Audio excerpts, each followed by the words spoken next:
Good afternoon, ladies and gentlemen. Welcome to this meeting of Cabinet, Portsmouth City Council. Just the usual things. There's no fire alarm planned. If there is one, it's real. Can you meet by Queen Victoria?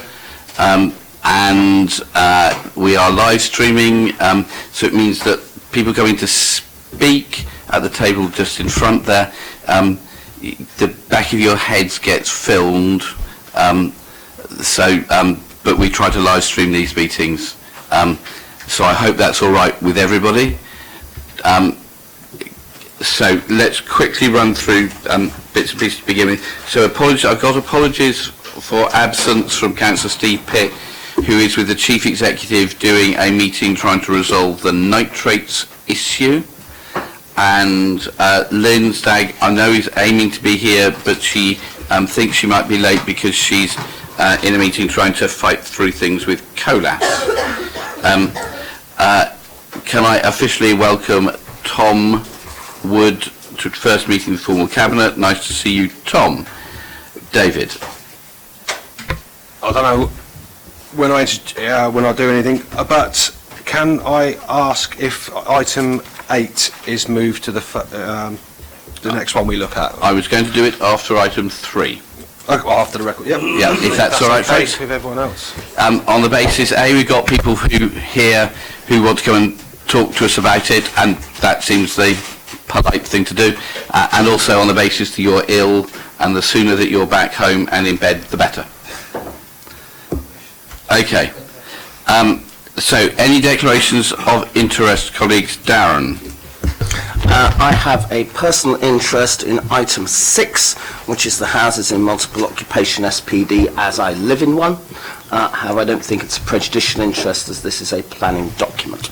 Excellent. Colleagues, can we quickly run around the room so that people here who are come to the meeting, and also people who might foolishly be watching this on the live stream, have an idea of who everybody is and why they're here. Kelly, do you want to start? Kelly Nash, the Strategy Unit of the City Council. Toby Allen, Planning Policy. Daniel Young, Planning Policy. Tristan Samuels, Director of Regeneration. Julian Pike, Deputy Director of Finance. Sharon Miles Smith, Democratic Services. Charles Van Chasten, Leader of the Council. Rob Wood, Cabinet Member for Children and Families. Dave Ashmore, Cabinet Member for Environment and Climate Change. I'm Councillor Lee Hunt. I represent Nelson Ward, but I'm the Cabinet Member for Community Safety. Once again, when people talk, could they talk into the microphones closely, because I've got 50% impaired hearing nowadays. Thank you, everybody. Okay. Susie Horton, Cabinet Member for Education. Matthew Williamson, Cabinet Member for Health, Wellbeing and Social Care. Darren Sanders, Cabinet Member for Housing. Tom Wood, Cabinet Member for Resources. Okay, folks. Let's just do the minutes of the previous meetings, colleagues. Previous meetings minutes are set out on pages 5 to 8. Colleagues, are you happy with those? Great. Thank you. Okay, let's now move to item 8. I just got frightened by seeing item 66 on there, which seems a bit many. If we do the climate change emergency response, we've got 3 people who want to come and speak. I've got Nick Sebley, Paula Savage and Judith Smythe. Is that right? Lovely. I just wonder if it might be helpful to get the introduction from Kelly first and then get people to come do deputations, just to see if any of the things that you got worries about might be answered by Kelly, or would you prefer just to leap in straight away? Okay, lovely. Kelly, yeah, leap in. Yeah. Okay, thank you, Councillor Vernon Jackson.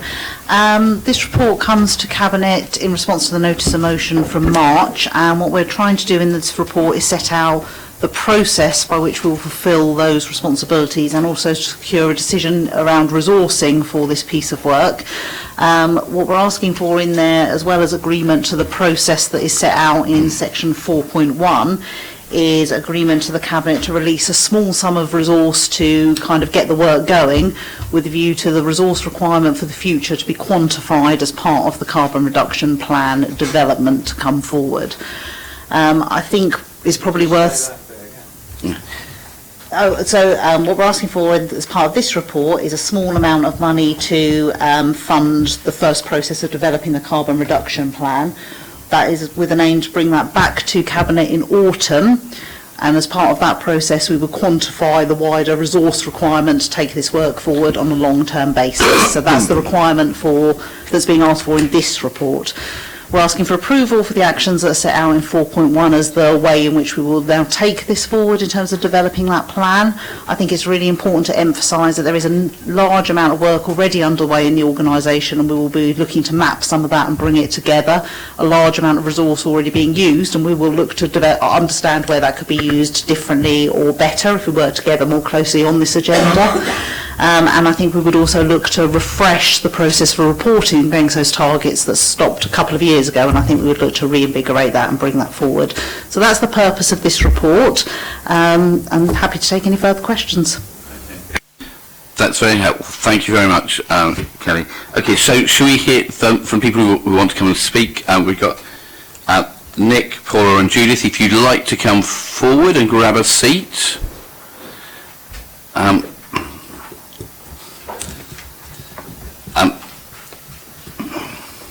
Thank you, Leader. We've decided that Paula Savage will go first, and then Nick Sebley, and then me. That is wonderful. Folks, there's a 6 minute limit on things, but I'm not going to be hugely tough because it's not a very long meeting. But if you get to 35 minutes, I might get stroppy.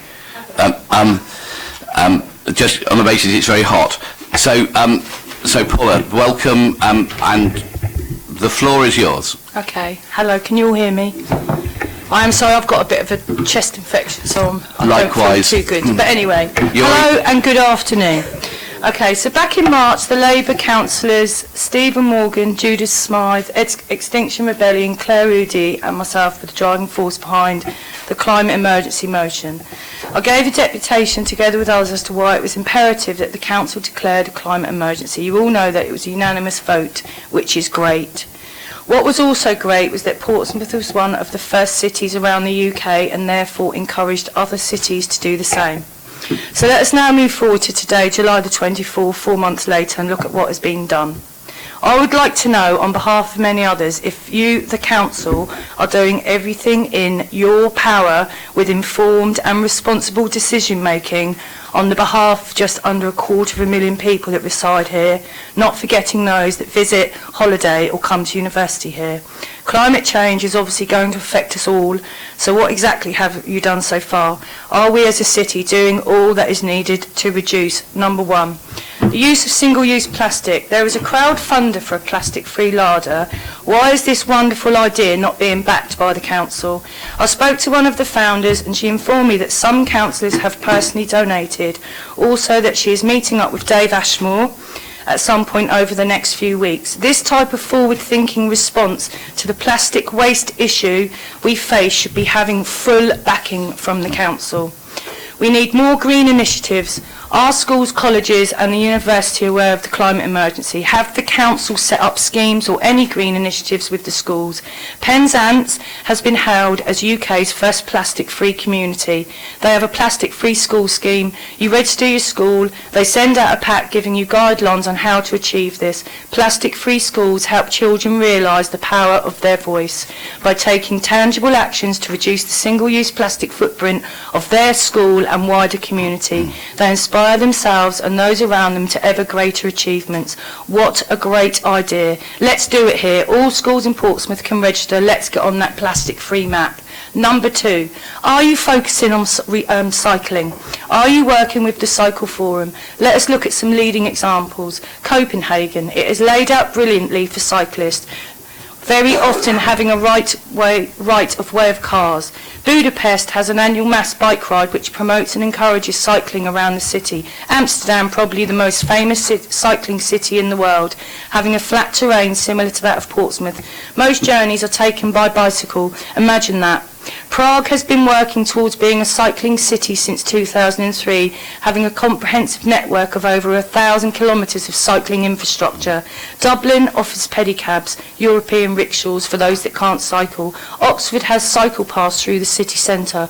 We need to review with a view to extend and expand our cycle routes throughout the city. Another way to reduce air pollution is finding alternative energy to fossil fuels, solar energy. Have you considered this? Stephen Morgan met up with the leading solar energy company in Australia with a view to start rolling out here, Portsmouth being the first city. This is a perfect way forward. Number 4, are you offering alternative transport? Has the prospect of having electric buses been explored? The park and ride should go from north to east and south, not just west, as not everyone wants to visit Gunwharf. If you look at the city of Dunkirk, all transport is free and there has been a considerable reduction in their pollution levels. There has been money generated from the new parking zones. Are you using that to research and explore new ways to reduce the air pollution caused by traffic around the city? Number 5, what are we doing regarding recycling? Are we recycling enough? I know there is a pilot scheme for food waste. This needs to be citywide. There are still people who don't understand the importance of reducing our waste. Are you educating enough about this? Number 6, permaculture, green walls, more trees, wild and guerrilla gardening. Let's make Portsmouth greener. There are so many groups willing to offer free labour because they care. Southsea Greenhouse for one. There are spots all over the city that would benefit immensely from this. More bees, more trees, it's a win-win. Number 7, encourage walking. I've been researching living streets where it's a myth that you need your car to shop, work and play. Portsmouth needs to be a resilient city. We could lead by example. I have a burning ambition to encourage Portsmouth to be one of the greenest and most sustainable cities in the UK. There are many small and wonderful green groups in Portsmouth that I believe would work well as a collective, as each one concentrates on different issues. But the essence of all these groups is trying to make a better place for us all. It isn't about the state-of-art building anymore or having the best car. It's about having clean air. Explore the potential. Thank you very much, Paula. Okay. Hi. Nick. My name's Nick. I'm here representing the Direct Action Group Extinction Rebellion and the Portsmouth branch of that. I'm also here representing my daughter, who's 6 months old and is going to grow up into a situation that looks increasingly bleak. So our members read your report and there was a feeling of disappointment. There was a sense that it was an unambitious start to what was quite a radical pledge made in March. So I think that was epitomised by one particular detail in the report where it said, key decision, no. Just to recap, you pledged to decarbonise the city by 2030 in a decade, and yet you don't feel the start of that process is a key decision. I hear that you feel that you're going to ratchet up that ambition, but the fear remains that how we start is how we might proceed.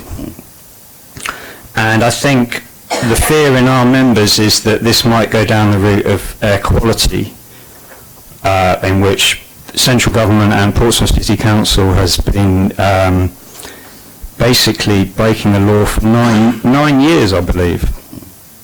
So our children have been breathing in toxic air for 9 years.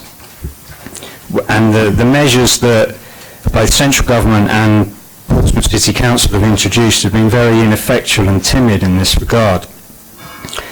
And I think that's what is worrying us. We want to see leadership and we want to see ambition. And I know individually you all work very hard. 60-hour weeks, a lot of you have day jobs, and we very much admire and respect the work you do as individuals. But somehow collectively, as an organisation, the council isn't introducing the changes that are needed. It's not stepping up, so there's a question mark around why that's happening. Is it possible for a local council in an age of austerity to decarbonise a large city? Is that possible? Well, we looked around and we contacted Nottingham City Council. That's a big city, 280,000 people, lots of poverty there, densely populated. They've introduced quite a lot of ambitious measures. They've put solar panels on all their new builds. They've retrofitted a lot of their old housing stock. They've used the working parking levy to fund a fleet of electric buses and biogas double-deckers. They've got funding from the Office for Low Emission Vehicles to introduce all sorts of electric car measures, and they're 2 years ahead of their carbon targets. So the answer is that it is possible. It's possible for a large city to do this, but it needs ambition. And our fear is that maybe is the ambition there is the question. So what we'd like to see, the amendments we'd like to see to this report, I'm just going to read them out. Yep. There's 6 of them. We'd like to see an ecological audit of all existing policies and any new ones, so that all policies will be in alignment with the 2030 target. We'd like to see a commissioning process to include ecological criteria, so any contracts tendered are, again, in alignment with the 2030 target. We'd like to see the terms of reference for Climate Change Board to be negotiated with us, the Labour Group and other stakeholders, so there is clarity on how proposals can become policy. We'd like a dedicated council officer for climate change and biodiversity, given the scale of the task.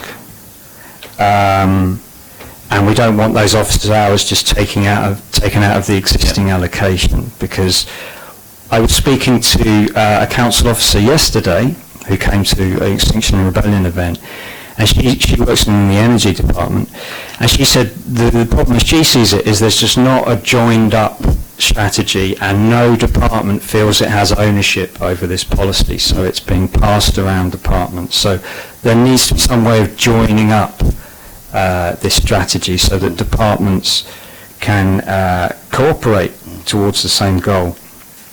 The 5th thing is we'd like the initial budget for the Climate Change Board to be set at 40,000 rather than 20,000, and this is mainly to enable point 7 of the original motion that seems to have recused itself, which is a community engagement plan, because we need to bring the public with us. Yep.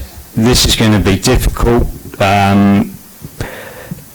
I've been cycling through North End recently. There's hardly any trees in any of the streets and hardly any front gardens. We all know how attached people are to their cars. So we need to sort of level with people about the predicament we're in and how we cannot continue to live in the way we have been living.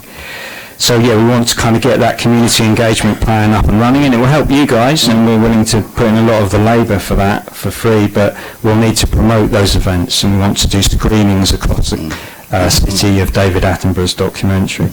The last and final point is perhaps the biggest. We'd like a quantified and evidence plan published by the council for how we reach the 2030 target.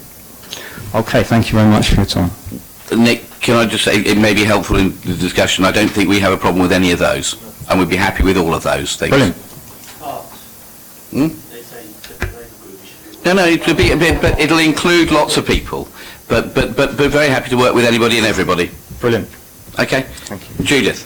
I'm following on building on the other 2 absolutely excellent deputations, and this, as you're getting to know my sort of style in this sort of thing, is really to try and make things practical and actionable.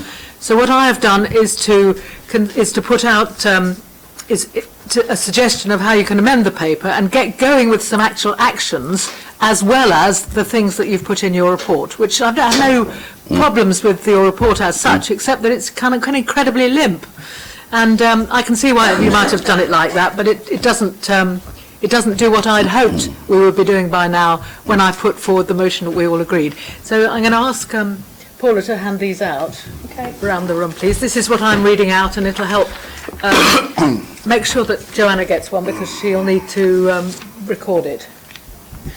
Okay, so I think your paper is inadequate, and I can understand, Kelly, you didn't have much time to do it, and I know how these things happen, but I don't think it's likely to result in net carbon reduction for much too long.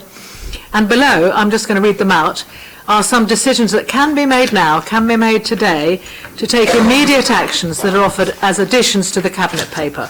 Now, I'm aware that some of these things are underway, and I'm very happy to listen to you to say this is underway, this is underway, this is underway. But I think if you read what I've put, they're not quite underway nor published enough, and they need to be given a particular push just now. So the first thing is find out, as advocated by the XR group, by Nick, about policies and strategies being enacted at Nottingham City Council and others, and report back by October full council.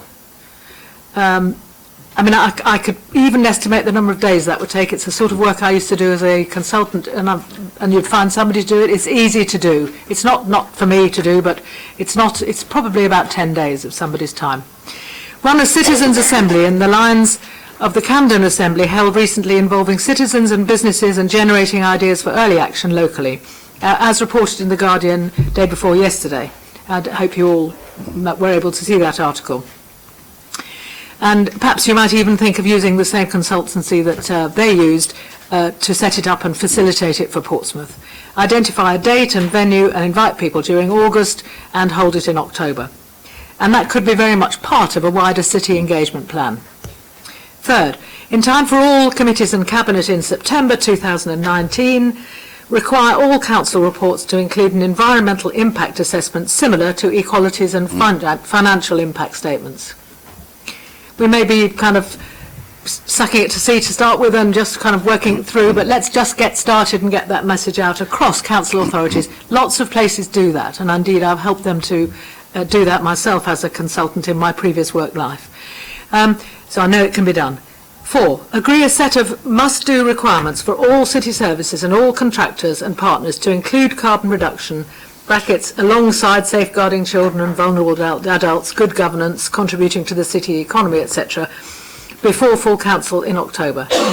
The commissioning guidance that my previous company put out and has gone all over the place has been implemented in many places, and it's very much in line with what the Social Value Act anticipated when that was in.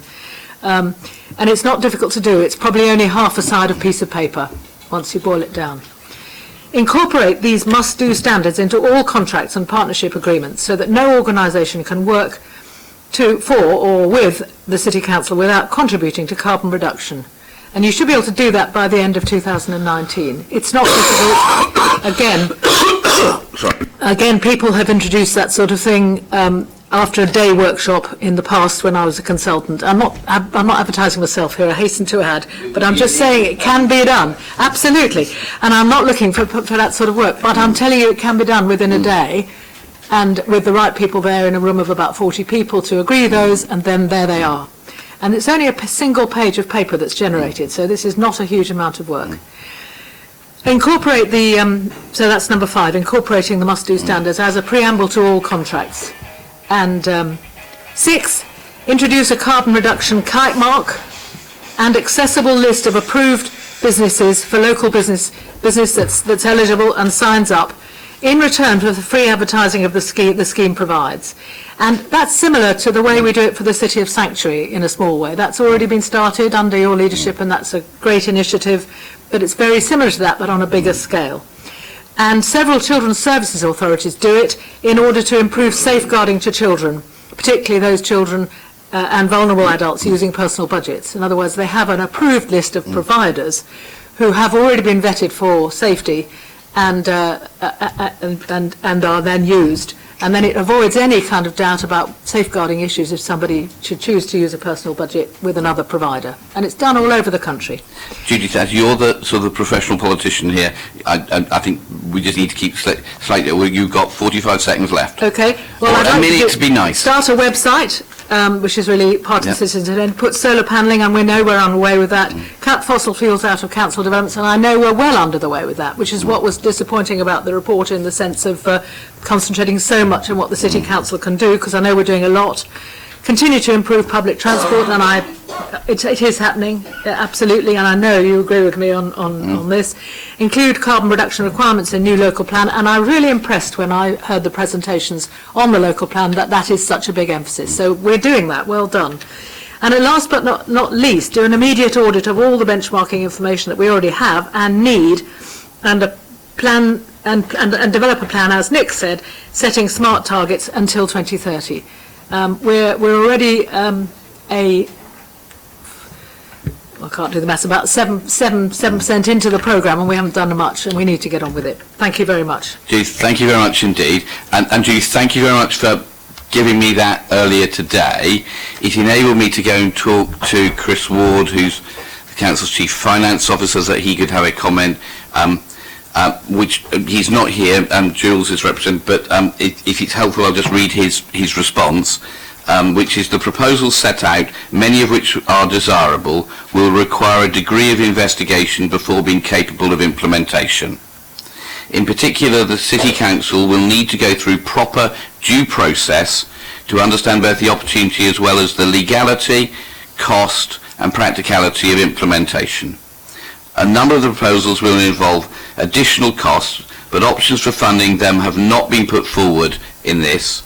Full Council could therefore investigate these proposals and how they can be implemented as part of the Revenue Budget and Capital Programme approval for the next financial year. The Cabinet may wish to commit to using this deputation as a starting point for developing a package of carbon reduction measures that it will seek to and which it will seek to evaluate these options, which I hope is useful. So thank you very much indeed. Sorry to interrupt. Of course, Nick. There's one thing I forgot to mention, which was that we've been in communication with Sally Longford. Okay, Nick, you couldn't put your thing on, otherwise your words are not safe for posterity. Okay, that would be terrible. Absolutely, your daughter would be sorely upset by that.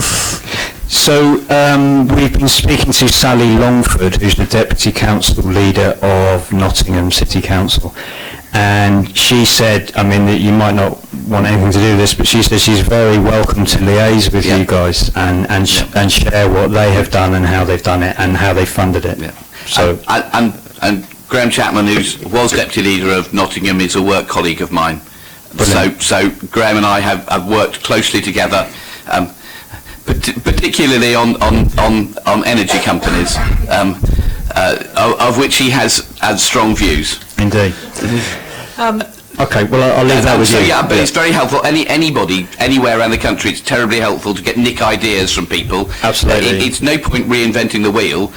If we just go around stealing everybody else's good ideas, it's great. I think that's the thing, to cherry pick the best ideas, but she's willing to liaise with you, so we can pass on that. Okay. Great. Thank you, Judith. Thank you for taking it serious enough to go and ask for advice on that. That's great. I think at least half of these we're done at low cost or no cost. And I really do urge you to implement the ones that can be done really quickly, because a lot of people out here, out in the city, are losing faith on this. No, I think that whatever can be done needs to be done. So can I start with Dave? As portfolio holder for environment and climate change, I think it's sensible, Dave, if you want to start the discussion here, and I understand you have an amendment you wish to put forward. I do, yeah. Well, first of all, thanks to Kelly for putting the report through. As it's been said, there's time constraints on it. Although the council meeting was in March, it was declared you had PERDA, then you had to wait till the full council meeting to see who's where. So you lose a lot of time on that. So, but thanks for the work you have been doing on and for communicating with me throughout that. And also thanks for everyone who's turned up to make a deputation as well. And I've spoken to Nick about, and Paula before, and Judith, very passionate about seeing this go through. And it comes from that passion and dedication to see the city do better, to leave it for future generations. And you want to make sure that we are going in the right direction. probably, you mentioned a few things on there. One of them, package free larder, which I do meet with them, and we're trying to set up a meeting with Gerald now. It's something we are supportive of, and we want to see how we can support that properly, because it is really important, an absolutely important issue. Solar panels, I believe we are, I spoke with Portsmouth Friends of the Earth, and they were indicating, I don't know if we're the top, but we are one of the top ones for solar panels on council buildings. We're also, you mentioned with schools, we've got the things that I've just think off the top of my head. We introduced things like the bottle top competition for the recycling thing, the recycling superstar award. We are engaging with them, but as you mentioned, there's always scope to go further, which is basically what you've already said. Portsmouth are doing stuff. We've done stuff, reducing the single-use plastic around here. In fact, we've got there's a meeting been arranged between Plastic-Free Portsmouth and one of the officers to go through a proper plastic audit to see anything else we've got left to do, or how we can push it out on other council-owned assets around the city. So there is stuff going on, you're absolutely right, but we need to make sure that this it is watertight in a way as it moves forward and no one's left out. The amendment to me is for whether we accept the recommendation. I just want to add on to that we work in the things that Nick put down. If we can work in that to our climate change response, to the climate board, so we can get the climate board set up, and it'll be people feeding into it already as we come up with a carbon reduction plan, which would include the pathway of where we are, where we need to be next year, and so we can all see, everyone can see what needs to be done, everyone can see if we're hitting the target, if we need to be worried, or if we're smashing it, which is obviously what I hope we can do. So that's what I would recommend, to accept the things that Nick's brought here today on that. David, I have some written words of an amendment. Would you like to read out the written the words to make sure that it is, that Joe is able to write this down? To write it down so that we can make sure that it actually gets in, and we don't lose things by mistranslation. So, David. So, in addition to the recommendation on here, I would also put in there, working into the City Council's climate change response the suggestions from Extinction Rebellion and others that have been mentioned, about work that the Climate Change Board should be looking at urgently to move the process forward. And the second one? Oh yes, because you mentioned about the money. That we, where it says in 8.1 about the one-off sum of 20,000, I would ask for that to be the 40,000. And that would involve making sure that we have a climate change officer appointed. We'd have to need some. So we have somebody lead to do the piece of work. That, exactly. We used to have a sustainability officer, but we don't anymore since 2015. Okay. Okay, and I'm happy formally to second that. I've got various people who wish to speak, and the first is Lee. Extremely grateful for your attendance today, and if you could carry on. Yeah, I was just waiting, we've given you all of our attention today because this is a very important matter. We know that. We live on an island city. We're currently doing sea defences as a result of this climate change. And I can assure you, we all sit and we talk about not much else, and we act. Portsmouth has just been crowned Council of the Year for Energy Efficiency. The Council's in-house energy services team has won the Council of the Year award at the South East Energy Efficiency Awards. This is about solar panels. Huge number of solar panels, and it's not just suddenly. Back when, credit has to be given to the officers for a huge amount of work that they are doing. I don't think it's a limp report. I think it's a good report. The officers are working very hard. Only yesterday, in fact, we met with another team of officers about introducing and controlling LED lighting. And so as I say, a huge amount of work is being done and will continue to be done as we incorporate climate change. And indeed, we split the portfolio, so we now have one councillor looking at environment and climate change. A number of people mentioned trees. I am astonished the amount of trees that this city is planting. 50,000 trees have just been planted over on what was it's an irony, I know, but on the former site up at just over from Tipner, what they call Horsey Country Park now. If you go down Winston Churchill Avenue, as you go back along this street, you will see 20 or 30 trees. You can count them. You can get to the roundabout, there are mature trees, and as you go all around the city, you go over to Bransbury Park. There's a massive copse of new trees that were planted when Terry Hall was running the portfolio, the cultural portfolio, around about 10 years ago. They have all grown up. So this city is very good, irrespective of which political administration is doing it. This city is very cognizant of the fact that we're an island city. I like being kicked up the pants. I really do. Can I just... I think the process is you get your say, cabinet members they get their say. But I want to see the officers encouraged, as well as, and us encouraged as well, you know, for the good work that is going on, instead of just absolutely coming on and saying, absolutely, you're doing a terrible job. I don't think we're doing a terrible job. There's some announcements that have been made today as a result of your coming here, which we're very grateful for, and we'll all continue to do that work. But I mean, we need to be encouraged as well. So a lot of good work is going on. The Naked Cycle Ride is a good example. I was under a lot of pressure a few years back to cancel it. I refused to do it because it shows when people go along with no clothes on their cycles, it shows just how vulnerable they are to traffic. And indeed, they're a really good example of how we are approaching these things. So there's a lot of good things in the things that you said today. There are a lot of good things that council is doing. We know we need to do more.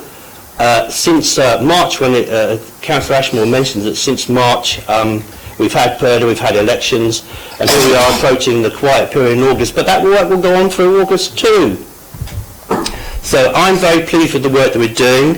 It isn't a limp report, it isn't an inadequate report, it's a good report, and I'm very grateful for you doing it, and I look forward to implementing even more of the things that you guys have brought along this afternoon and working with you, because working together is the way we defeat climate change, not working against one another, and I'm very grateful for all the things that you've mentioned this afternoon, and as I say, we're reacting to them. Thank you very much indeed. Okay, Rob. As Cabinet Member for Children and Families, I can empathise immediately. My grandchildren live in the city, they're very young, 2 to 3, and part of the reason I stay on the Cabinet and bother with local politics when I don't have to do this is because I'm trying to walk the walk. So one of the things I want to be clear is we are passionate like you are. Unfortunately, we face the same problems like yourself, which is there are only 24 hours in a day, but we're going to try and do things. I thought you brought some very interesting points, which when you summed them up, they were brilliant, because I think those are things that we can include in it. But at the end of the day, one of the things I just want to make sure is, one thing we are is we're a very polarised nation right now, and one of the things I would ask to de-escalate is, it's we, not I, it's we want to work with. We want to work with that. If I look back at the news back in when we weren't the administration, Lee and myself introduced the plastic motion to the Portsmouth City Council back in February 2018, and that started the process of going through. So we're on your side, and I think at the end of the day, we take your point, we need to put a bit more oomph behind that, and I totally agree with that, but please don't think we're not passionate about it, because the point is the next generation coming along, we're worried like you that we need to do something about it. Thank you, Chair. Darren. Thank you, Gerald. Before I start, I just wanted to offer some suggest to you that you clarify the amendment, just so that we know. Shall I read it word for word? No, I will read it. So there is a section which says, at the moment, working into the City Council's climate change response, suggestions from Extinction Rebellion and others. To be clear, I think we're referring to eventually the 7 things that Nick Sebley was talking about earlier on, because the 7th was talking to other councils. No. That was the stuff from Extinction Rebellion. It also talks about for others, so it's things that both Paula and Judith have If that's have clear enough, well. but I didn't want the 6 things. The 7 things have been outlined to be. So dropped. those were things from Extinction Rebellion, Darren, and that's why the words Extinction Rebellion. are in the amendment. I'm delighted that we're clear on Excellent. these things. All right. So, Susan- no. Okay, so that was my comment. So just a few things, really. Firstly, I've now got, as a result of the deputation, I've now got to do a whole raft of other declarations. So I'm a donor to the package free larder, and I'm a member of the Let Pompey, or I'm involved in organisations which are part of the Let Pompey Breathe coalition. Been here, done it, lobbied for improvements in our air quality for 4 years. And I think that the report is okay, but I'm delighted we've included the stuff that Nick has suggested, because I think it's eminently sensible, and it's actually some of the stuff that we're doing. So within the housing portfolio, there's a huge opportunity to actually look at these things. So, for instance, I've already asked officers in future developments to look at environmental impact assessments and everything that we do.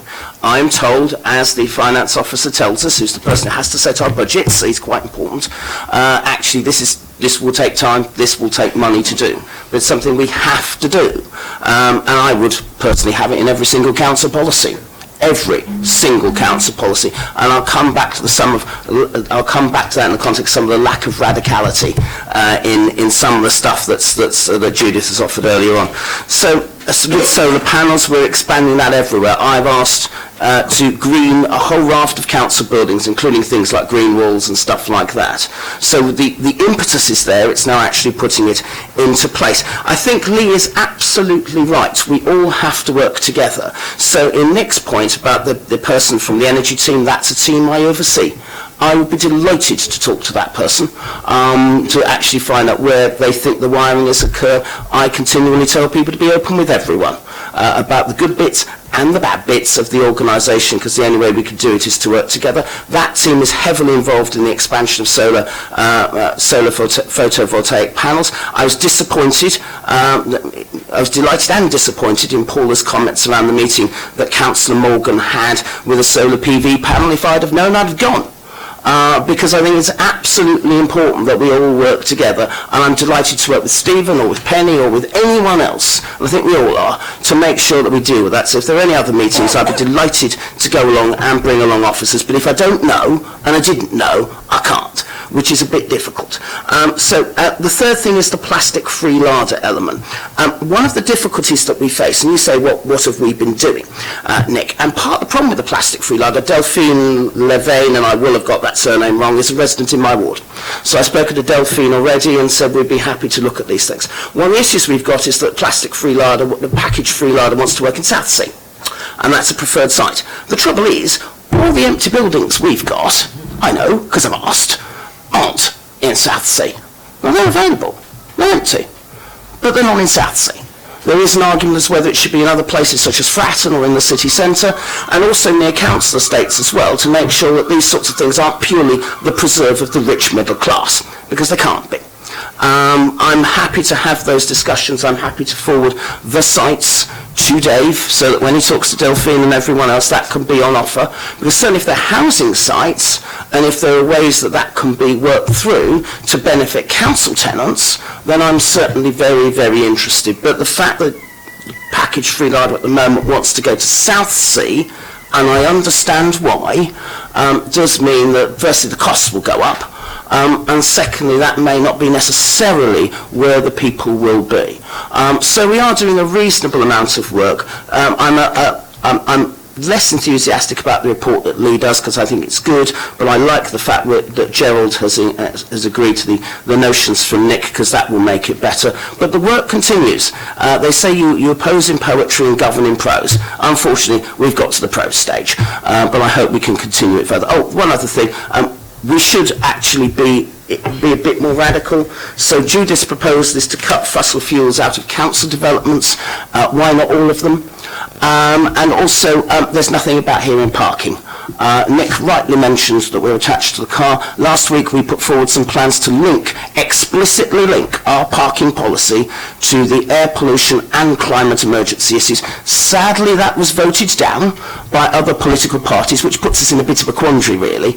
I hope other parties will change their minds on this and will actually support proposals to link everything that we do, including parking, to the climate emergency. I'm disappointed our Conservative and Labour colleagues did not do that last week. However, I look forward to the sin of repenting and us all working together. Thank you very much. colleagues, I'm conscious of time, and that we have to be out of here because there's a planning meeting at 2. But if we... It's all right, we've got a long agenda, so let's just run through. I've got a whole list of other people. Susie. Thank you. I'll try and keep it brief then. Basically, I want to say thank you. I think it's been said before, but we do think of nothing else now. It is high on the agenda for all of us. And the challenge, I think, as Nick alluded to, is this joining up thing. And it really is difficult when you're trying to join everything together. And I kind of see it in two ways, really, and I think that's what you're getting at, which is what is the council doing in terms of big, bold steps, but also what is happening in what I frequently call the one green step at a time thing. And that's very much, as you know, because I've met you guys, embedded in the community, and it's about changing and taking people with us. So I think both of those have got to happen. Just a few specifics, everything that's done. Dave mentioned the plastic lids competition in school, and that again just came. I don't think that's going to solve the problem itself, but it's just that narrative is being developed. So we did that. Could more be done in schools? Absolutely. Some stuff is already in the pipeline, but I'm quite happy to share other ideas. I also think we need to remember that the Music Hub, which is actually not independent, it is part of the education portfolio, has done what is a nationally recognised One World campaign, where stuff has gone out internationally, and that has gone out into every school in Portsmouth. So we've got to look at the things that are happening which are not officially done with a council officer hat on that is going out there. And we'll continue to work with the schools. Portsmouth Education Partnership is really good at pulling our schools together, because of course we've got to realise we have a different relationship with schools now, particularly when they become academies, and actually I think Portsmouth does a really good job at putting them together. So that's those things. I know I met Nick the other day about the Play Streets thing. Again, that's another thing I've wanted to do for a while, but I wanted it to be community-led, because it's so much better when it is. I'm really pleased that we're moving forward with that, and I believe that Councillor Stagg first mentioned it years ago. So these things do take a while, but when there's a will to do it, it will happen.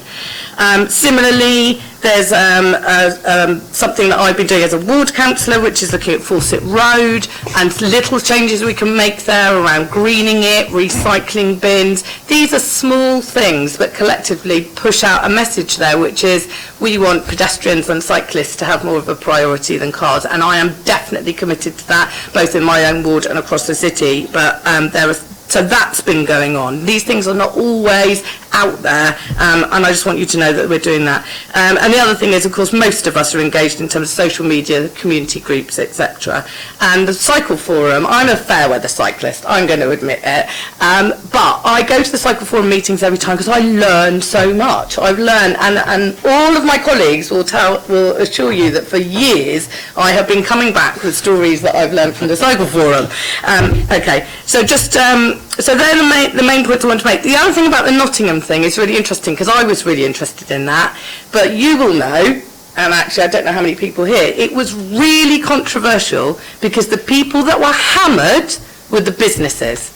So that's where they made that money to introduce the tram and everything, was the businesses. And of course we have issues here, and from other parties, which are actually holding us to account about not disadvantaging businesses by taking away their parking. Correct. So Nottingham goes along one route which says we are going to make all businesses take the full weight of this clout in order to use that money for reinvesting, and yet we have this challenge here that where we're trying to support businesses by maintaining parking. So I guess I use that as an example to show that these aren't easy things once you really drill down into the details and the competing money pots and people's views, etc. So overall, we're on the same page, we've got to work together, but it's taking the community with us.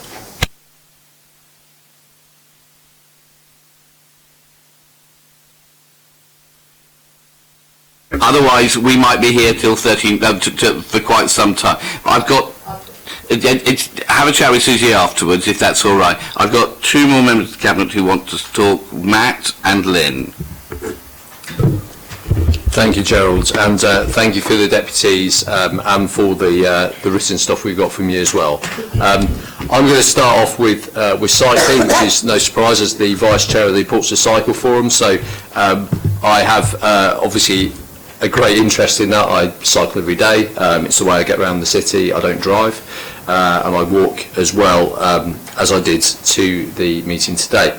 I think the really important thing is that at every point, as colleagues have said, this is at the top of the agenda. Every single conversation we have about things going on in the city, about regeneration in the city, it is all about how we can do things better in terms of walking and cycling. It was interesting about Nottingham. I had heard of that, but we had at the Cycle Forum about 2 years ago, we had someone down from Leicester. And that was a really, really big issue, a really big sea change of how they've done things in Leicester. I know at that time, I think Lynn might have been at that meeting as well. But some of the learning, as Gerald said, you can get from all over the country. And it isn't just about using one place or another. There is so many things we can do. But it does take time, it does take effort, and it does take input from everyone and taking everyone with you, because as others have said, if you don't take people with you, you will not succeed. But the other really important thing is what we've been doing in terms of thinking about this. Now, so often the climate rebellion thing, I think I said this at the council meeting in March, it becomes an abstract. It just becomes about cleaner air, it becomes about we've got sea level rises, it becomes about we're doing this. But what is the actual outcome? Of course, the outcome is about people. So it's about people's health and people being healthy and having good well-being. So from the public health side, which I'm responsible for, I've really been pushing the fact that we humanise the whole climate emergency situation. We humanise the whole thing around air pollution. We humanise it all about to do with healthy environments, by actually making it very clear that what this is about ultimately is about people. It's about our environment and people's interaction with their environment. It isn't just something that exists in and of itself. So the fact is, if you encourage people to get out walking and cycling, and people do that more, they are healthier, that is better for them, it's better for the people around them, it's better for people in the city. In terms of people's well-being, if you think about people who have to use the car, we want as few people to use it as possible. There are people who have to. If you reduce congestion in the city and therefore you have less cars on the road, the people who do have to go around in their cars, they have a better well-being because in fact they can get around, there's less stress involved. So there is a huge amount of ways that this impacts on individuals. So that on that, and one of the things we're looking to do as well, talking of people and the interaction, is health impact assessments. So about the way that council policies, council decisions impact on people's health. So we talked about the environmental impact assessments, but we're also looking at health impact assessments. That's at very early stages at the moment, but that's what we're doing. And this will all fit in, because I think if you include that about people's health, it all comes in with improving environment. You would very often see, if you have an environmental impact assessment, a health impact assessment, you would often see the same kind of things come out, because you would see about the fact that things that are good for the environment are also good for people's health. So that's the way we're looking. I really, and thank you, Nick, for your suggestions, and I think, as Joel said, I've got no issue with any of those. I think it's really good and clear. We have to get this right, because if we don't get this right, we've got massive opportunities now. We've got, with the regeneration of the city, of different parts of the city, we have huge ability to make a change that will last. So we have to get this right. So it's really good being around, and as I say, with colleagues, it is something that we are on all the time and are pushing to get the very best results for the people of the city. Thanks. Lynn. When I was teaching, we had an advisor who always used to talk about the WHAM factor, winning hearts and minds. And I think that is a very important point, as a lot of people have said here. But it's not just about ourselves, it's also about the general public. I'm passionate about reducing the number of vehicles on our roads, because it's not just nitrogen dioxide that comes out of exhaust, it's CO2 as well. And that is a major contributory factor to global warming. So we have more vehicles on our roads than our roads can cope with. We have congestion everywhere. We have, and come to what Dan said about parking, trying to get the message across to people that there is only enough room to park as many cars as there is space outside your house. And if you only got space for one car, that is all that's really available, you know. And I can't turn around and say you can only buy one car, but people have got to start to think about what they're doing to our environment, including global warming. Judith, and I apologise for not being here earlier. I actually had a meeting with COLAS, right, trying to sort out lots of things there. So that's why I'm late. Judith, you said about continuing to improve public transport. I'd love to do that. We have a major problem. I'm doing my best. We're dealing with private companies, and we have a catch-22 situation where not enough people are using the buses, therefore they are not economically viable. We supported, I found some money to subsidise an additional route from Tippener to a section of the number 17 bus which had been taken out. And I got figures from First to find out how many passengers there were, just over 14,000 passengers for that section of the road over a whole year. Sad though I am, I went through all their timetables. I counted up every single journey that had been made by that bus for a whole year. Divided the 14,000, I came out to 1.7 passengers per journey.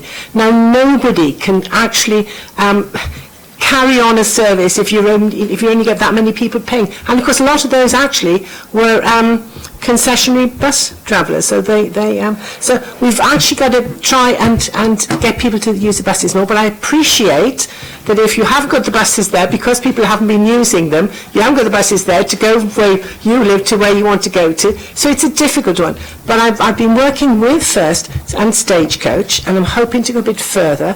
There's a feasibility study going on at the moment about having a bus depot built up near the junction of the M275 and the M27, which would have solar panels on it, so we could have electric vehicles.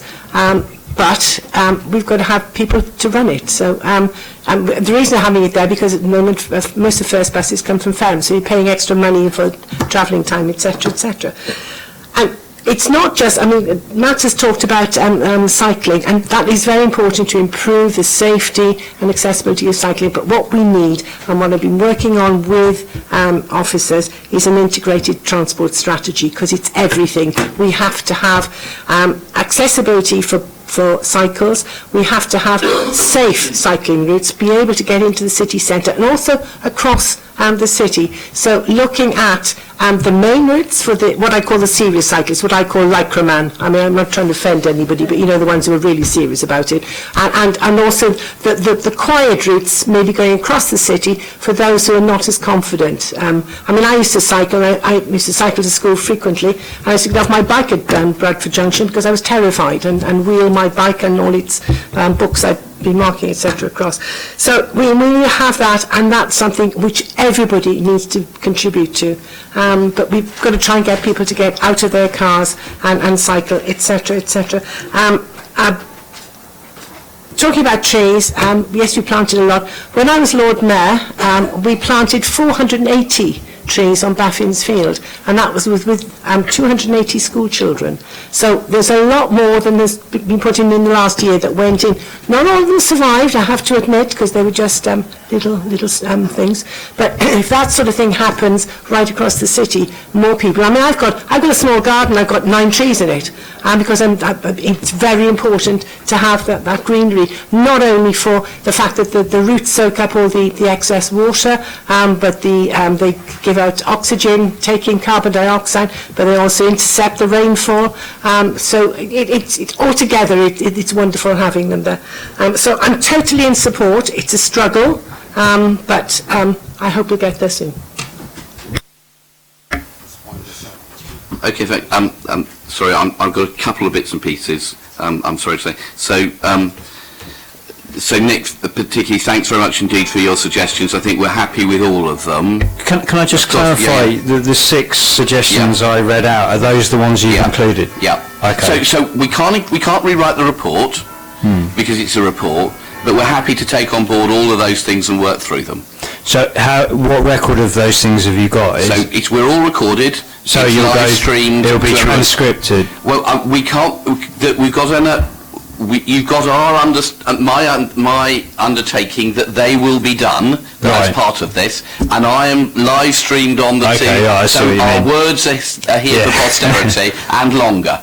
Yes, so it's a verbal pledge. Yeah. And then we've got the amendment that David has put, which will appear in the minutes, and if I read it out as it is... And that amendment refers to these points? Well, let me just... So it adds the following words into the recommendations.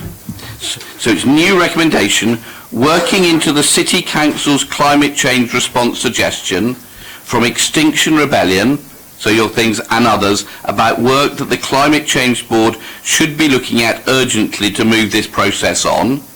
And secondly, that funding for a climate change officer be provided from the Environment and Climate Change Portfolio Reserve up to a limit of £40,000. Well, that is only one point of the 6. Yeah. So we're going to take on board, and if we don't, you need to come back here and beat us round the head for not doing it. But we will be taking on board the things that you've suggested for the Climate Change Board to take up and work through and come back to report here. But the things I suggested, just to sort of persist here, is, for example, the ecological audit of all existing policies. Yep. That's something not for the Climate Change Board, but for you. Well, no, you see, I'm expecting the Climate Change Board to put that in as a key recommendation of work that the council should be doing, and there is a process thing that we need to do in due process. So these are things that the Climate Process Board needs to take on board and then recommend back to us for us to take the decision, because the Climate Change Board is not legally allowed to make those decisions. We are, but if we're going to treat the Climate Change Board with respect, we need to give it work to do and not just cut its knees from it. So bear with us, Nick. But why can't you simply put this into amend your report here now and put these things into your recommendations for you to do as a council? Why does it have to go to the Climate Change Board? Which one of the points of the things I've suggested is that it's not clear if the Climate Change Board has any teeth. The process by which a proposal becomes policy is completely ambiguous and vague. Okay. So you simply deferring this to the Climate Change Board is not reassuring, because so what I think we're trying to do is to say it's a really important piece of work that the Climate Change Board needs to do, to go through these things and all the other suggestions, and then come back to recommendations to the Cabinet of things that need to be done. If we cherry pick some of them now and say, well, we're going to do X and Y, it seems to me you've depowered the point of the Climate Change Board, and because it seems the way in which I think we should be working is with everybody concerned. This won't work if it just becomes party political, with one group saying, "Oh, these are all our good ideas. These are not." And I'm really pleased we got people from Lib Dems, from Labour, from the Greens, and the Conservatives here. And if we're going to actually empower this board to do real work, I think we need to give your suggestions to them, that they work through and they come back to us with the suggestions of actions that need to be taken. If we cherry pick now, I think you devalue the work that group will do. But trust us on this, Nick, and if the Climate Change Board doesn't do it, or if we don't do it, you should rightly beat us round the heads. It's a process thing. Sorry, David. If I just say, the 6 points that you made, if we just confirm, yes, they will be going ahead. Yes, because we're in support of them, but we need to work through the detail of it, and we have to make sure that we've got it through a legal process and a financial process to make sure that we're okay and we're not going to get challenged. I do understand that, Gerald, but I was just assuming that the initial process of working through that would be to adopt them and then go away and get your council officers to investigate the feasibility. I don't understand why you have to put that through the climate change. Because you need to do the feasibility fit before you adopt them to make sure that they're feasible. So it's just it's a process thing that we need to go through, because we have to do it through due process. Otherwise, it won't happen, and we all want it to happen. Well, we will extend the benefit of the doubt to you. And if we don't do it, Nick, beat us round the heads. Okay. Okay, and so Judith, quickly, and then we need to really move on. I want to say, and I'm really pleased to hear everything you're doing, and it gave the public an opportunity to hear it, and I applaud all that work. No time in my submission did I suggest that you weren't doing the right things. I merely wanted to help you get it on further. Certainly 3, 4 and 5 are probably not things on my list. They're probably not things that the Climate Board needs to look at. They're administrative things that are done in many, many councils, and I really would like those to be done. They're low-cost things to do. It would, I mean, I can only cost this out how I would have done as a consultant, but it would be about one day's work. Yep. So, one is it we need approval. So these Judith, don't need to go through the Climate Board. So Judith, we'll work through them all. Some of them there are some legal. Being seen as others, incidentally. This is that important. No, some of them though, Judith, have some legal issues with them that we have to be aware of. So the bits that I think is really important is that we find ways of working this through quickly. Legal issues. Well, the advice I have is that there are with some of them. So I want to make sure that we move this forward quickly, we get this work done and we get stuff implemented, because just talking doesn't get us anywhere. We have to make sure we take actions.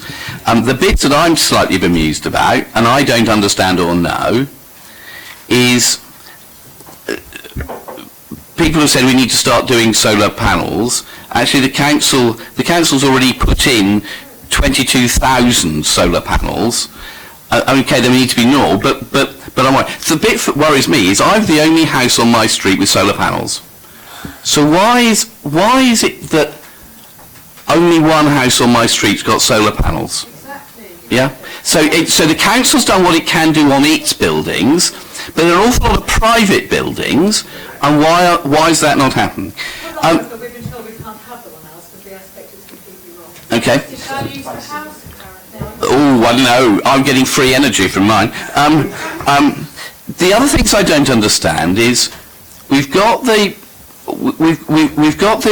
park and ride, but every year for the last 4 years, fewer and fewer people use it, and I don't understand why. And clearly we need to think of what it does and why it does it, because it means it's a huge subsidy going into it that could go into other bus routes, but we're pouring money into that, and yet fewer and fewer people are using the park and ride, even though it's really cheap. Lynn, Matt and I met with the Cycle Forum last week. Really interesting things, and Lynn and I have talked about some of their ideas today, and there's lots of stuff we can do from that. And then we did the change, gave black wheelie bins to everybody last year, and our recycling increased, and the amount of rubbish went down, even though people were able to put the same amount of rubbish. We don't understand where that rubbish has gone, because tons have just disappeared out of the waste stream, which is really bizarre, and we don't understand. So there's lots and lots of stuff we need to be doing. And we've written to the government to ask them to do free bus passes for everybody. They seem deeply uninterested, but I'm sure we'll be able to take that up and get Penny to be able to sort that. So I think there's lots of stuff we can do. I think this is a really important piece of work, and I look forward to having lots of reports back. Nick, I think one of the things you did was about the key decision that says no.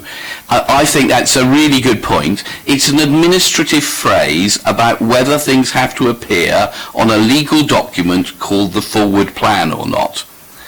But you'd only know that if you're a council democratic services officer and not a real person. And therefore we need to think of a way, no, not that Joe isn't a real person, but it's a hugely important point, because we don't explain that to anybody. And that gives completely wrong impression of what's on there. And it's not just this, it's lots of other stuff. But we looked that up and it said that a key decision was a decision that wouldn't have a significant impact on residents that lived or worked in two or more wards. So that's how you started the process. So even under a technical sort of definition, it doesn't seem very ambitious. But I think it's we interpreted it about where it appears on paperwork. But in terms of how the message that gives out, it's a completely wrong message, and it's really useful for you to have said that. So, folks, I'm really conscious about time. David's got Dave Ashmore did a proposal with an amendment, so that has to go first, which is in front of me. So first of all, colleagues, are you happy with the amendment proposed by Dave Ashmore? Can I see those in favour, please show? Yes, you do. Okay, that's unanimous. With that amended, are you happy with the proposals in the report? Agreed. Can I see those in favour? Thank you. Okay, now we've got masses of work to do. Kelly, I hope you've not booked any holiday. But thank you very much indeed for everybody for coming. We've got lots of other things on the agenda. Stay if you'd like. You'll be more than welcome. May I be dismissed?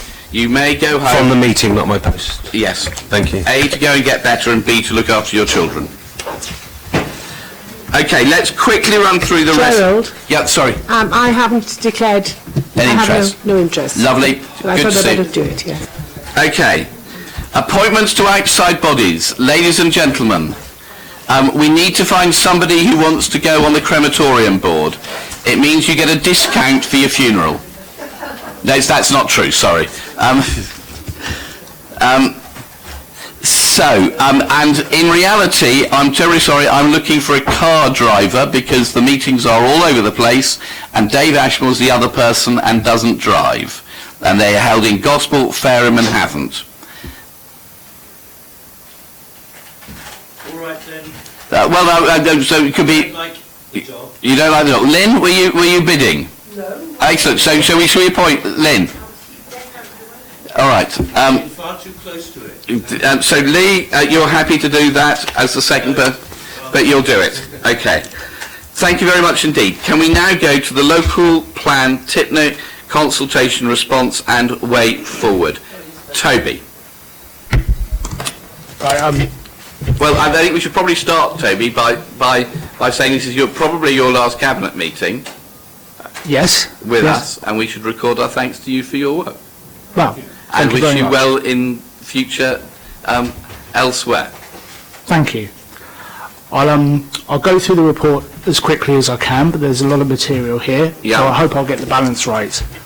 But just to remind members, this report is basically updating you on progress on the local plan, covers a range of issues, including issues related to the local plan, such as statement of common ground and other strategic planning matters and things the council's doing. I'll go through the report in order, but basically the report starts with placing things in context, that there is a statutory requirement for the council to produce a local plan, and the government sets a certain number of parameters with which we are expected to respond, including a new standard methodology for housing need, and the report sets out a table on Section 3, which details the current government expectations and what we try to address in terms of housing need compared to recent delivery and past targets. So that's all set out there. This report really then moves on and looks at the story of this, is about the actions the council has taken, though, in the light of those development needs, to establish what is deliverable, to establish what is sustainable development, and what is the correct approach in the local plan, given other land requirements, given other issues such as infrastructure and environmental constraints, which members are fully aware of. Earlier this year, members approved the publication of 2 concurrent consultations to develop our work on the local plan. The first of which was a consultation on the future of Tipner, and really expanding upon a point that has not been raised before in any significant way with the public and with other bodies, which is the potential for land reclamation of that site as part of the proposals for regeneration. Because this is a new notion and a new expectation to be raised with the public, this is very much public-facing consultation with staffed exhibitions, very forward-facing on Facebook. Our standard consultation response processes and methods of publication and engagement with people. At the same time, there was a local plan technical evidence consultation, more technical in nature, didn't set council policy, but set out where we were on the technical issues on a range of aspects. We could frankly pass some of that technical stuff direct to statutory agencies for review. It's part of an ongoing process of technical work, but we are advised these days to be more transparent in our technical understanding of these issues, so we put it on our website and included it as a public engagement exercise at this point. The full details of how we consulted are listed in section 4 of the report, and some reflections in section 5 about how well they do. How well is our public engagement doing? How good traction are we getting on these issues? For instance, following previous rounds, the recent consultations included, we used the housing officers as a new deposit point where people can go and actually get physical copies of the stuff. And we're also developing our relationship reports with schools to address an identified point that we have struggled in the past to engage young people in planning policy matters. Toby, I'm really sorry, we're going to have to run quick. Right. Otherwise, our planners will be very upset. Okay. Overall, what I would just say is we had just under 200 responses to this consultation in total. It's not many compared to the population of Portsmouth. We can and will do better as the plan is prepared and goes through next rounds of consultation, and I can explain why in a minute. But what we are mindful of is we are actually in a better place in terms of responses than the previous local plan when that came through. We're actually 50% better in terms of total number of engagement and total number of people who are involved. So I'm not trying to say it's all wonderful, but we are improving and we will continue to improve, and I'll set out reasons why I think we will later. Okay. Oh no, sorry. I must outline just a couple more headlines, forgive me. The summary, the outcomes of the two consultations are set out headlines in the report. Two appendices to the report set out an officer penned summary of all the responses received. But the third element of it is what we do is we also publish the full responses received from individuals and organisations on our website, personal items redacted of course, but it's all will be there on our website following this meeting so that everyone can see everything that has been said. The local plan is a public process and must be seen to be so. With regards to the, unless members have any particular issues, I won't go through the consultation responses themselves. However, I would just say that given the recent, focus on particular matters regarding Tipner and the responses there, all I will say is that be clear that we are asking members for permission to continue technical work to looking at how this might play out and what the best solution for the site and the best solution for the city is. And that's what we're asking for you to do today in response to those comments. Finally, I wanted to just touch, given the time, on where we are with talking to our neighbours on strategic planning matters. Members may be aware we have a duty to cooperate, and that's articulated through things called a statement of common ground, which has a particular status in planning now. It is still officers' intention to take this through push as our plan A for those discussions. However, there will be an ongoing need from time to time to either supplement or precede those statements of common ground with bilateral agreements with neighbouring authorities should we need. The Havant local plan timetable is slightly ahead of ours. That has necessitated an early statement of common ground to be signed by them, and this report outlines what we are expecting to put in it, namely the delivery of Dunsbury Farm, the delivery of housing in Havant on land promoted and owned by Portsmouth City Council, an agreement that additional housing development in Havant could meet local housing needs in the city of Portsmouth, types of housing, as well as helping our housing supply position, and a commitment from both to work further on the technicalities of that. The agreement is really a member decision, but because it is not quite, there's still negotiation, there's still a lot of detail in there. The report is recommending that you delegate that to the head of regeneration in consultation with a number of interested officers and members.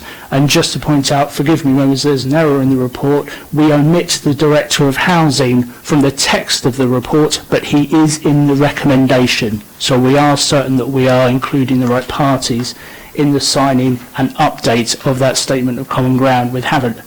There may well be others to come in advance or alongside the push Statement of Common Ground, but this is how we are anticipating that we play it.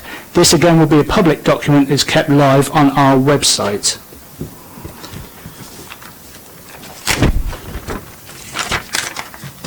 And given time constraints, I think those are the headlines that you need to hear for this report. Okay, Lee. So, okay, I kind of welcome this report, and I'll be honest with everybody here, I do not like the idea of this super peninsula, and I'll say that quite clearly, because, and I've been seeing these plans come for years now. We've seen the bridge connecting the two pieces of land way back, 5-6 years back, it's been coming.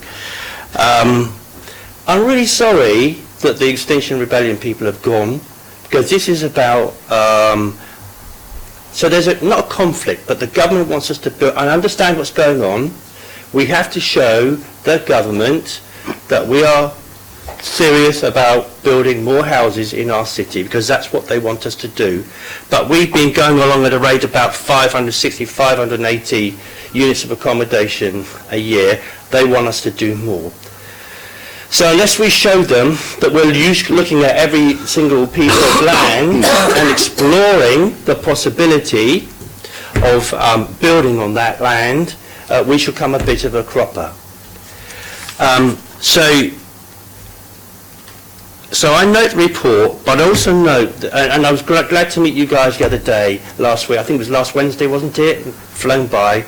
And I saw the concern that you had with me about the sites of special scientific interest, which are bountiful. Chipna Lake is a triple SI.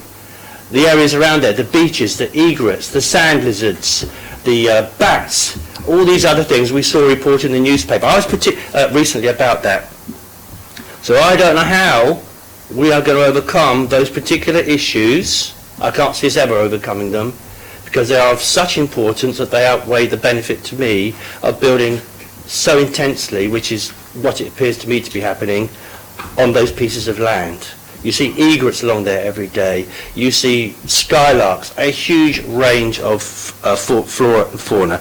So as I say, I note the report, but people must understand that this report's come forward because of the pressures from central government, wanting us to build more and more houses. What central government is saying to us nowadays, you guys down there on the Portsmouth South Coast, we're not actually listening to you. We want you to trash your sites of special scientific interest. We want you to trash all the fauna and cement over and brick up Portsmouth. There are bits of land in this city which are important to local people. Horsey Island is one of them. Personally, I would love to see it remain an open space, a public space for people when it comes online, presumably from the MOD. I think Gerald own it still. Is it still the MOD? I don't know. A bit of it, but most of it's owned by the City Council. Oh, indeed. Well, I'd rather see it stay open as open space for people. And there will be some development that can come onto it, I know that. But we, as a council, have to look at its significance for its natural environment, for its flora, for its fauna, and all the natural environment that is there. And I don't want us to keep on trashing bits of open space, trashing our natural heritage. And I'm surprised we haven't got a Labour person here. We do. We have. No, she's not speaking, is she? But or coming up to the table and talking about this really important issue, because we've heard. Lee, can we move it on and not do party political stuff, please? Well, indeed. Where are they? Well, they're here. Okay, thank you very much, Lee. Personally, I think this is much better done if we're working together, much better done on planning policy if it's not party political, and making sure that we work together to get the right outcomes for the city, which I hope we are all doing. So, Lynn. Yes, I think it's very important as well. It's not just, I totally agree about the natural environment, but I think it's also very important that we ensure that environmentally friendly and sustainable buildings are put up. So the choice of bricks used, I mean, in our ward we have Copner Green, which I think there are Code 5, some Code 5 buildings, but bricks they've used retain heat in winter and cool in summer. I don't know how they work, but they're more expensive, but they're better. Solar panels, non-gas central heating, because that is a major contributor to air pollution, green walls, etc. So I think if we can put those in without somebody somewhere miles away from Portsmouth turning it down, I think that's very important. We've got it's a chance we've got which we're not going to get again, so it is very important. And the second thing is in St James's. Now, Joan and I talked about this morning. There's always been an access for pedestrians and cyclists through St James's hospital grounds, and I would like to see that being registered as a public right-of-way. It's not too difficult because there's plenty of evidence that has been open for 20 years plus for local residents. Gerald said that the developers are happy to sign the contract, but I don't know how legally binding that is in the future, because I think it's something that needs to be there for posterity, not just to get a planning application through. So I think that is very important, because that joins up Locksway Road and Moorings Way, and that could cut down an awful lot of traffic as well in the area. Just for the record, I talked to the developers about the need for that. They haven't given me, they sounded supportive, but they've not offered that in a formal way. But it is a really important cut through to mean that people, particularly on bikes, can avoid the main roads. Okay, Darren? Thank you very much. Just flowing on from what Lee and Lynn has said, coming into the second bit, the second option. So you rightly talk about ecological considerations and climate change, much of which Lee talked about earlier on. With regards to the statement of common ground, it would be useful when actually looking at that to find out exactly how much control we have. So with Fred Francis Close, which is a Portsmouth City Council housing development in Havant, high quality design, relatively okay in terms of natural lighting, relatively small amounts of emissions and impact on the environment, which is really good news. But what I would want to see with that statement of common ground, if Havant is okay, is actually similar commitments to making sure we minimise the impact on our environment of all the buildings that we do up there. We've got to do this, because I think if we don't utilise the sites we have in Havant, then frankly, as Lee rightly outlined earlier, we're going to get central government coming down with its size 9s, and I think that's not a place we want to be, because that means we'll have to build 200 more homes more a year than the city can theoretically cope with, and I fear for the climate and our city if that happens. Okay, thanks. My personal view would be that it's the sensible way forward. If we weren't in a position where government were imposing hundreds of extra houses to be built in Portsmouth every year, and so upping it, I think we deliver about 450 a year-ish. We're now being asked to deliver 830 a year, and if we don't have the land supply to do that, then there'll be it gives developers just a green light to build anything anywhere. I don't like that, but it's what the government imposes. Frank may be able to sort that out with Penny, but we hope, Frank, and we'll look forward to your report back. But if not, we have to find space for them, and it seems to me either you cram them into the areas that are already developed in the city, or you try to find alternatives. And I might not like the Tipner thing, but it's the better or the least worst option in terms of stopping other places in the city just being crammed full. It's an imaginative way to go, and potentially offers stuff for the city, but the density is very high, but it means that potentially we avoid other places. So, colleague, can I see those in favour of the recommendations here on the thing, and those against? Okay. Let's move forward. Thank you very much, Toby. Next one is Houses and Multiple Occupation Supplementary Planning Document. Toby, and we need to be quick. Understood. I will try and be quick. this is all about getting the planning policy right for planning applications for houses in multiple occupation. We have a job here of balancing the perceived need for this occupation, and there is a need for a certain proportion of this type of occupation within the city, but getting that balance right in certain communities, and the concentration of HMOs has long been an issue for certain parts of the city. Managing that and protecting the living environment for people is all part of it. So we have a supplementary planning document which sets out the rules of the game, how we would approach planning applications as a planning authority for these proposals. Recent inspectors' decisions are telling us a story about what's working and what maybe needs looking at, and the proposals in this report are here to largely generated in response to those lessons learned. So what we're looking at here is being clearer on what your officers, how reports will be framed and how the council will address planning applications, in particular for larger HMOs, especially in areas which already have a high number of HMOs already, and being clear about that. So striking out a blanket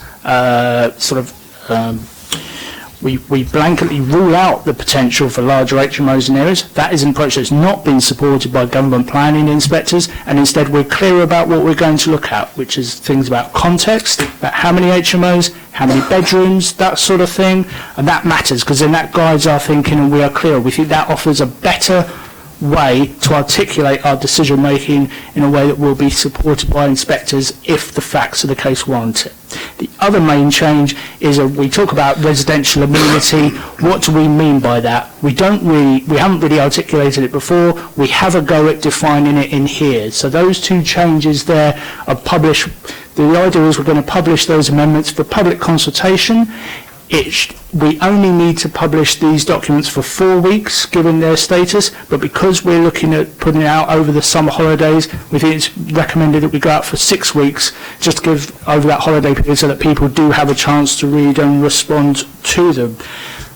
So that's what we're proposing to do here. Okay, thank you very much indeed. Darren, and then Tom. Thank you very much. Thank you for this, Toby. I think we have to make sure that renting privately is easier and safer in the city. Too many people on our waiting list do not want to rent privately because they're worried about various things, and if we can't build our way out of the crisis, as we've just discovered through talking about planning. So therefore what we've got to do is to make the private rented sector easier and safer, and if this contributes to that, that's important. I would suggest two things. Firstly, we need to align more our planning and our licensing policies to make sure that where possible they're okay. They're constantly... You okay, Gerald? Yeah, carry on. Okay. They're constantly subject to judicial review. There's just been a whole series of first-tier tribunal results as well as government inspector results, and particularly on things like amenity and stuff like that. And I would want the final report to include the outcomes of those, because on things like communal space, the council has won. On things like amenity, the council has lost. So we need to make sure that it's real, and we need to make sure it's a way that makes people feel comfortable, can get through planning committee, because what we don't want to do is planning committee to say no and us lose £5,000 a time every time it goes to the planning inspector, which seems to happen too often. But also it's around letting people in the area I represent and where Councillor Hunt represents and other parts of the north of the city in particular understand that what they want then meets the reality of the mighty planning inspector, and whether we want that or not, it happens. And so anything that can reduce that is useful, and so I support the document. Okay, thanks. Tom? So the concern I have a little bit is about 1.14, that I think is the main bit of the SPD that we're changing. I completely understand that the current wording is not proving particularly effective or going down very well with the planning inspector, but what I don't understand from the document is why we think that this wording will work better, especially since on the surface it does feel like what we're doing is just watering it down and lowering our expectations in line with our current success rather than trying something that will work better. Now I understand that the way these things works can mean that something that might look that way could help, but it doesn't really explain to me why we think this will be better. I understand why what we have isn't good enough, but how is this going to work? I think it's on the basis that what currently we have doesn't work, and therefore we need... Well, no, because that's not true, because the latest planning appeal we were successful with, so we're not going from a point of zero where we could change this to absolutely anything and it couldn't possibly be worse. We are going from a place that is not good enough, that needs to be better, but I don't understand why this wording will be better. Okay, Toby? Very briefly, although we may win the odd planning appeal, in terms of inspectors endorse our decision, that the recent appeal you're referring to does not actually endorse, if you like, the approach that was taken. The statement, that 1.14 wording as it currently is, which is, I will paraphrase here, but we rule them out of turn. A planning decision has to show, if you're going to turn something down, you have to demonstrate harm. And that is what we are trying to lead the thinking and the work towards, so that the reports that come to you and your planning committee's decisions are actually addressing the issue of harm, and that is where these criteria are based. So that's where the wording is approaching. So there's clarity for all parties, applicants as well as members, and concerned neighbours and all the rest, that they can see what are we actually looking at and how do we address harm. That is why we think this is a better form of wording, is because it goes to what we think is the heart of actually what is the matter that's being addressed. I hope that helps. So instead of it being a blanket thing, it says we're going to examine each one individually, and it might be that we come up and say there is harm in 100% of cases, but that's because we've looked at them individually and not got a blanket ban, and that's more defendable. Absolutely, you must be seen to be looking at the facts of each one individually. And very briefly, inspectors' decisions aren't binding on following the inspectors, but overall these things tell a story, and the weight of inspectors' decisions over time has led us to this conclusion. Okay, Tom? Thank you. Yeah, that's very helpful. Thank you. Yeah. Thank you. Susie? I wasn't going to answer Tom's question, but I raised this as well, Tom, when I met Sim last year sometime, and the way I explained it to myself, to try and put it in layman's terms, was that they needed the space to make the narrative for each individual cases, because when it's binary, you don't have the chance to actually make that case, which I think is what you were saying, but that's the way it helped me understand it. Well, basically I want to say this is really welcome from someone who represents the most densely populated ward in the world. It was so frustrating because actually it was never about not liking HMOs. We need HMOs. I've been a young teacher at one point sharing, we need high quality HMO accommodation, but this really genuinely was about overloading areas where there wasn't enough space to move anyway. And I'm really glad that this gives us the opportunity to look at amenity and quality of accommodation that we can give. So I am really, really grateful. Thank you for this report. Okay, Lee? So this is simply a report that seeks permission to go out to consultation. I'm going to stay open-minded about it, not least because everything we've done so far, developers and planning inspectors between them, seem to have circumnavigated everything that we have tried to do in order to push forward the government's agenda of cramming more and more people into our city, and by subdividing houses that they are achieving that goal again. So I'm very much looking forward to seeing what the responses are from people like the East South Sea Residents Association, who have particular experts around it, and I hope very much that if it does help us to overcome some of the hurdles that be put in our way, then we'll see. But and of course it's got to go to the planning inspector to be approved, hasn't it, even when it gets to the end of that? Is that correct? Or if I may, because it's supplementary planning document, we don't have a public inquiry as such before we can adopt it. We just have to reflect on the responses received. But in effect, really, the real testing of this approach will play out, whatever approach we adopt in future, will play out through that planning decisions, planning appeal decisions and inspectors in that case. Sorry. I know Gerald wants to get to the end of the meeting because of what's coming, but also I want to make sure that we go to all the interested parties. In the north of the city, we still don't know where the HMOs all are, Love Copner is a Facebook page which talks about this. Hundreds of people come on there. Great place to start putting this document. I will try to do that if my colleagues before we don't. So those are places where officers should be going to. Social media platforms, they're all over there. Very simple. You can engage thousands of people because they'll all share Facebook posts and so on.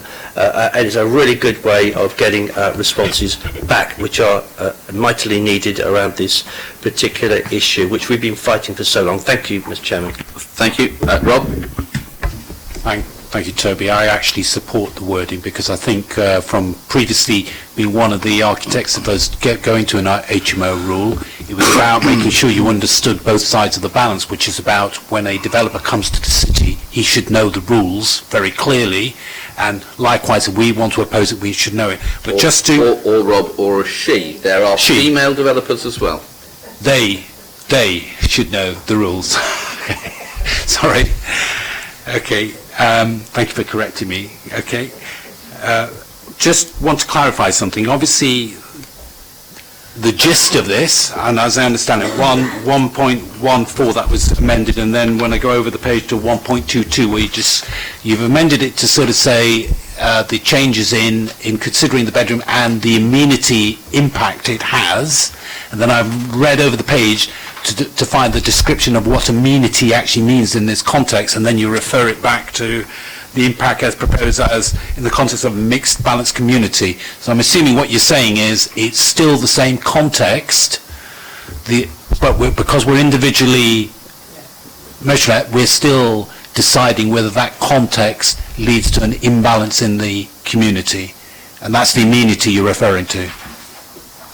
If I may, the idea about articulating the concept of amenity is slightly above in the third bullet point of 1.228, so there's some words there, and we can work on that with people to ensure we've captured everything in the right way.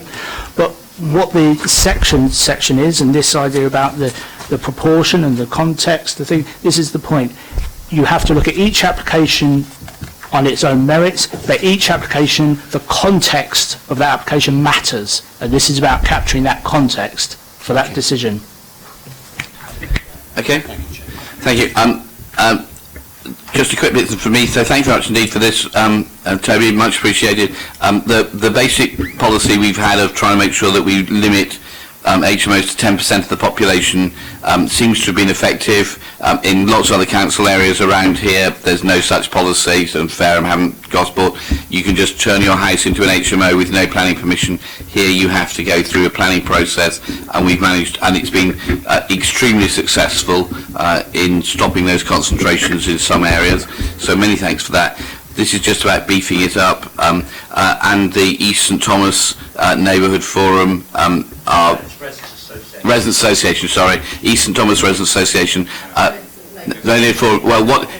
So the East St Thomas group of residents in whichever forum, association, collective or non-profit making commune they are will all be very welcome to look at this, because they are real experts at this. So Lee, thanks for bringing about that. So colleagues, are you happy with the proposals as here? Thank you very much indeed. Frank, we look forward to your report on housing numbers and your success there. Lastly, and is on greening the city, and it is slightly bizarre that everybody who wanted to talk about green issues has disappeared, but with Judith's exception, but greening the city. Hi everyone, I'll try and be brief.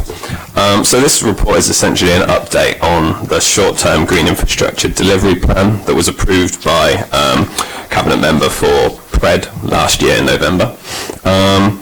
The plan essentially set out means for delivering short-term greening in Portsmouth over the next year.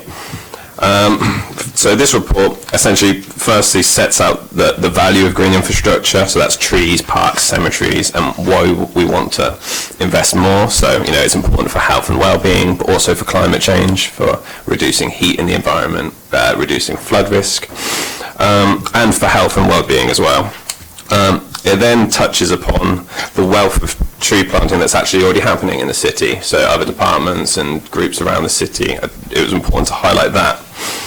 The report goes on to set out what we've done to date. So some of the key points to highlight.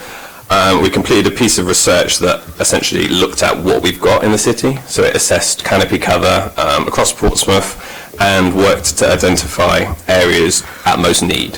So, it highlighted particularly wards such as Central Southsea, Fratton, St Thomas, these areas where we have the least trees in the city compared to the amount of people that live there as well. And it's been published as part of the evidence base for the local plan. The resource is useful going into the future now. It's a snapshot in time of what we've got and helps us to direct future spending on tree planting. The report also touches upon some planting in green spaces that we undertook this planting season. So we planted in 4 parks around the city. And then also highlights a social media campaign that we've been running for a few months. So this was about trying to highlight to people in the public the range of green spaces that are around the city and that they might not be aware of, but equally to try and kind of inform them more about why we want to invest in green infrastructure. Finally, it asked for a call for feedback really on potential sites we'd like to look at. We'd want to look at in the future. Sometimes the hardest thing is it's a big city, and local people know their patches the most. So a summary of the feedback we've had so far is included in the appendix and kind of helps to illustrate that there's an appetite for these measures. Going forwards, then the next half of the paper essentially sets out what we're still doing and some potential approaches that we could take going forwards. So we're, alongside the green space planting, we're looking at a piece of work that is essentially investigating the feasibility of planting within residential streets, so the hard landscape. It's a challenging endeavour. There's a range of difficulties to overcome, navigating underground services, highways, this kind of thing. But the intention is that the exercise is recorded in detail, including the difficulties and who we need to speak to, so that can inform officers and work going forwards. We've chosen a number of case study sites that kind of try and look at different environments for the trees, and we're expecting a report on the feasibility and essentially the costs of that work anytime very shortly. So this will help to inform kind of which sites we might want to pursue and go ahead and plant. Equally, work's been undertaken with looking at our green spaces again. So we've got a list of sites that potentially we could go ahead and do some more planting this year, as we've done last year. So with the intention that we essentially enhance the spaces that we've got, because we have got a limited amount of spaces. The final proposal that I wanted to highlight here is this idea of trialling a pollinator-friendly corridor in the city. So the idea would be planting the northern stretch of Copner Road. That was picked out as an ideal kind of test case. It's got a good spread of grass verges up it. And you would essentially replant with wildflowers. The idea is you can link up a range of green spaces up that route. It allows pollinating species to move a lot easier, but also encourages active travel. So if you're making these environments nicer for people, they're more likely to walk, more likely to cycle.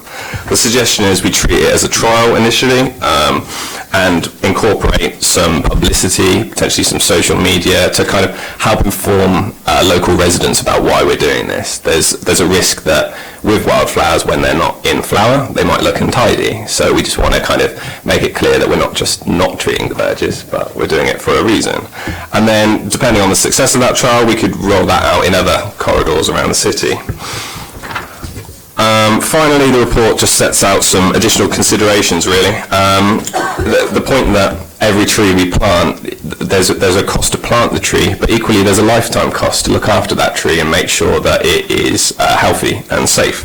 So I just flag it in the report as something for members to consider going forwards, really. It's not in any way to deter us from planting, but just something to keep in mind.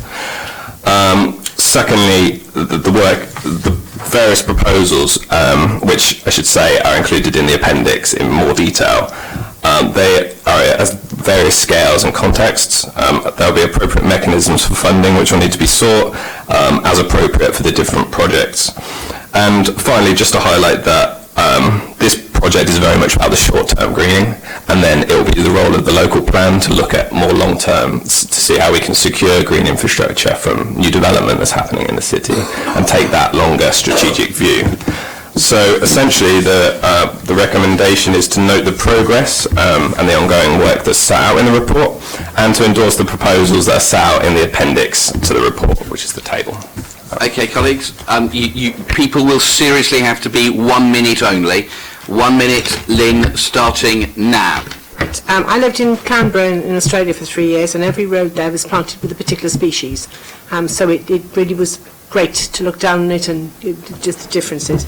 Secondly, what about getting local community groups and or businesses to sponsor or actually run some of the planting schemes, whatever you have? And thirdly, with wildflowers, if you plant different species, you have different flowering periods. I mean, I go up Hillsey Lines quite a bit, and where they've reseeded there are different plants that are still flowering, but not the ones that were there in springtime, so you can actually extend the flowering season. Lynn, you're wonderful. Darren? A few points to help you. Firstly, Portsmouth is recognised by the Tree Council through some of its schemes as actually being an exemplar authority. In terms of funding, I strongly suggest you talk to them.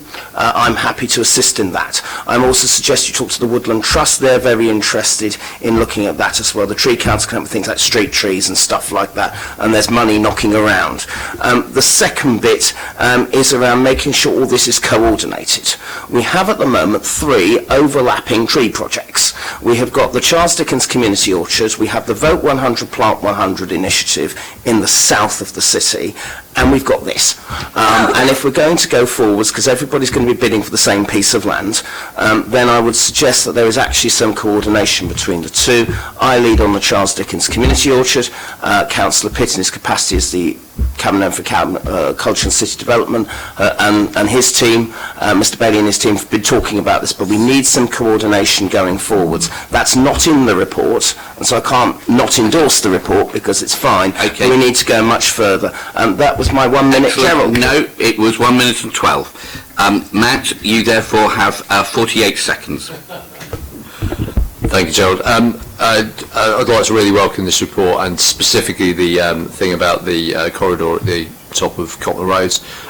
It's been really interesting in public health at the moment. We've been doing some work with local schools, in Arundel Court School in particular, and been talking to children about their journeys to and from school.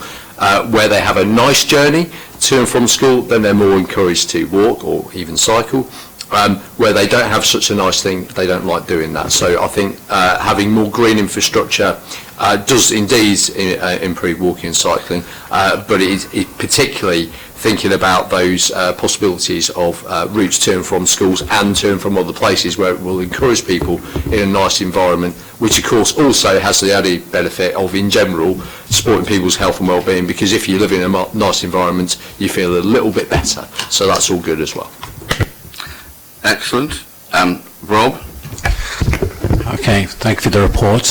One thing I just want to make sure is that when you plant trees, you plant the appropriate trees and talk to local residents about the tree, because obviously it impacts them, and if you were to get buy-in from the community, that's very important. So really want to stress that. The other thing is I've had a lot of demand from residents who don't really have a chance to plant a tree because they're in a particular area where there is no, if you plant a tree, it's going to cause a lot of damage, etc. And they've asked whether, in fact, we could also, as part of this, sponsor something like plant a tub tree or plant something similar where it's in an urban setting and they want to participate and they want to encourage their youngsters. But this is a case of them bootstrapping it so that they can start doing it, and then they would continue to do that. In other words, get the whole community used to it.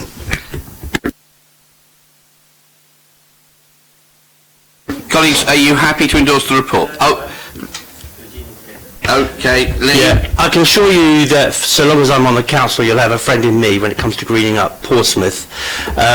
And I just want to say we've done some really good work around Baffin's Pond. We won £60,000 to make Baffin's Pond a much better place than it was before, where the ducks were dying. I don't hear about it so much. We did £30,000 into Hillsey Lines to get the stag beetle conservation going, got that from the Woodland Trust, I think. So huge, despite what we hear sometimes, this council does a huge amount of work around conservation and about greening up the city, a massive amount of work. One thing I would suggest is you go talk to the Hive as well. So I've been learning about this because there are a great many volunteers. Going back to the trees, no fruit trees on the pavements because people fall over, but otherwise I was sat under a flowering apple the other day in the middle of a pavement. You should have seen the bird life, the blue tits, the moths, the bees, incredible. So more power to your elbow. We want more of this. Thank you very much, Mr. Chairman. Thank you very much indeed. Is everybody happy with the report? Thank you. And actually, that was a really interesting experiment. We have less time. We get on and say it quicker. And therefore, we might keep doing this 1 minute only for all contributors in all cabinet meetings. Thank you.